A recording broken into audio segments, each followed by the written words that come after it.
Vamos mergulhar na geologia do Texas com base na análise do geólogo de petróleo Steve Mitchell.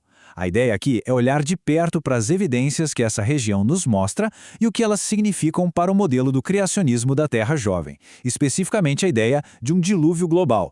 Para entendermos o debate, é importante lembrar das premissas centrais desse modelo da geologia do dilúvio. Basicamente, ele se apoia em alguns pilares.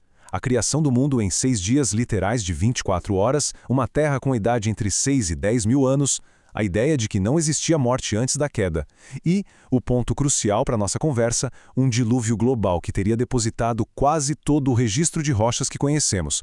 Tudo isso em um único ano.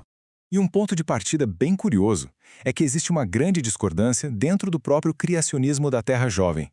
O debate interno é bem intenso sobre quando exatamente esse dilúvio de um ano teria acabado. Onde é que se traça a linha no registro geológico para dizer aqui o dilúvio terminou?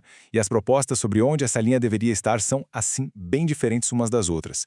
Bom, e essa discussão toda nos leva a um problema fundamental. Parece ter acontecido coisa demais em muito pouco tempo. A geologia do oeste do Texas é um laboratório perfeito para investigar isso. É uma área que conhecemos em um detalhe absurdo, sabe por quê? Por causa de mais de 1 milhão de poços de petróleo perfurados ali. E o que essa região revela é uma sequência de eventos que é bem difícil de encaixar em um único ano. A história que as rochas de lá contam bem, ela é complexa. Pense na sequência. Primeiro, sedimentos bem antigos se acumularam e, com o tempo, viraram rocha sólida.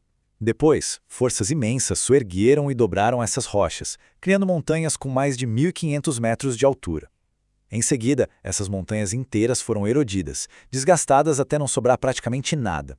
E só depois de tudo isso, novos sedimentos vieram e cobriram o que restou. Tentar comprimir todos esses eventos gigantescos em um ano, bom, aí já começa o primeiro grande desafio. Mas o desafio fica ainda maior quando olhamos para os recifes. O que o registro geológico nos mostra são vários sistemas de recifes antigos, um empilhado sobre o outro, bem no meio do que seriam os depósitos do dilúvio. E qual é o problema aqui?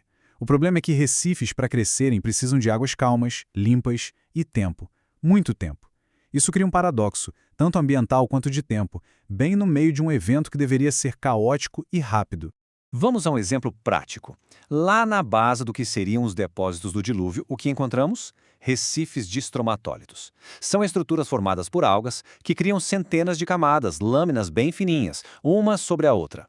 Em ambientes de hoje, uma estrutura dessas leva milhares de anos para se formar. A pergunta que fica é: como algo assim poderia ter se formado logo nos primeiros dias de uma inundação global e catastrófica? Agora, vamos subir um pouco na coluna geológica. Mais acima, nos deparamos com o Atoll Horseshoe. Estamos falando de uma estrutura de recife de carbonato gigantesca, com quase 1 quilômetro de espessura. E por um motivo bem específico, ela é uma das formações mais bem estudadas do planeta. Ela está cheia de petróleo. E quando se fala em cheia, é muito cheia mesmo. Esse atol já produziu mais de 2,5 bilhões de barris de petróleo. Dá para imaginar o interesse econômico em cima disso, não é? E esse interesse todo resultou em um nível de estudo absurdo, que nos deu um entendimento minucioso da sua história. E aqui vem a parte mais fascinante. O que os geólogos descobriram dentro desse recife? 20, exatamente 20 níveis diferentes que em algum momento foram expostos ao ar livre, à água doce. Foi isso que criou os poros onde o petróleo ficou guardado. Agora, pense na implicação. Para isso acontecer, durante a formação desse único recife, o nível do mar teve que baixar e subir pelo menos 20 vezes. E não para por aí. Temos outro exemplo famoso, o Recife Capitão. Um detalhe interessante, ele não foi feito de corais. Foi construído por uma comunidade complexa de esponjas, briozoários e algas.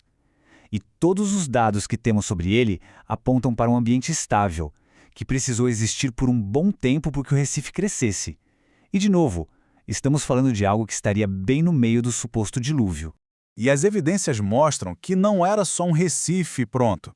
Era um ecossistema inteiro, completo e funcional. Existiam zonas bem definidas. Tinha uma lagoa, mais calma, protegida atrás do recife. Tinha planícies de algas. E, o mais importante, atrás de tudo isso, um ambiente de planície de sal, bem árido, que os geólogos chamam de sábia. E se subirmos ainda mais no registro de rochas lá no período Cretáceo, o que encontramos? mais recifes. Dessa vez, recifes gigantescos construídos por rudistas, que eram um tipo de molusco. E não eram recifes pequenos. Eles formaram uma faixa contínua ao redor do que era o antigo Golfo do México, com uma extensão comparável à da Grande Barreira de Corais da Austrália hoje. Então, até agora, falamos muito sobre tempo. Mas os problemas não são só de cronologia. O registro rochoso também mostra evidências de ambientes que são, por definição, incompatíveis com a ideia de um planeta inteiramente coberto por água. E isso nos leva a uma pergunta que é bem direta, especialmente quando olhamos para os depósitos da bacia do Permiano. Como é possível existir um ambiente árido, praticamente um deserto que forma camadas e mais camadas de rocha, no meio de um dilúvio que supostamente cobriu o planeta inteiro? Quando os geólogos retiram amostras cilíndricas de rocha do subsolo, os chamados testemunhos, eles encontram feições idênticas às que vemos em planícies de sal hoje, como lá no Golfo Pérsico. Por exemplo, eles encontram um mineral chamado anidrita, com uma textura que parece teia de aranha, e cristais enormes de gipsita. O ponto-chave aqui é que essas coisas só se formam quando a água evapora num ambiente muito seco. Elas não se formam debaixo d'água. Ok, mas vamos supor que o dilúvio acabou. Os desafios para o modelo não param por aí. Na verdade, eles continuam com força total no período que viria logo depois, o período pós-dilúvio. E o foco agora muda para o volume absurdo de sedimentos que encontramos na região da costa do Golfo. De acordo com o modelo proposto por Andrew Snelling, toda aquela camada imensa de rochas da era Cenozoica na costa do Golfo, estamos falando de uma pilha de sedimentos que chega a ter mais de 10 quilômetros de espessura em alguns pontos, tudo isso teria que ter sido depositado em apenas uns 450 anos. Seria o intervalo de tempo entre o fim do dilúvio e a época de Abraão. Para termos uma noção do que isso significa, vamos colocar em perspectiva. Os geólogos conseguem medir as taxas de deposição que acontecem hoje. E eles veem que se pegarmos a camada bem superficial de sedimento, uma fatia bem fininha no topo, representa tudo que se acumulou ali nos últimos 4.000 anos. E aqui vem o ponto central da questão.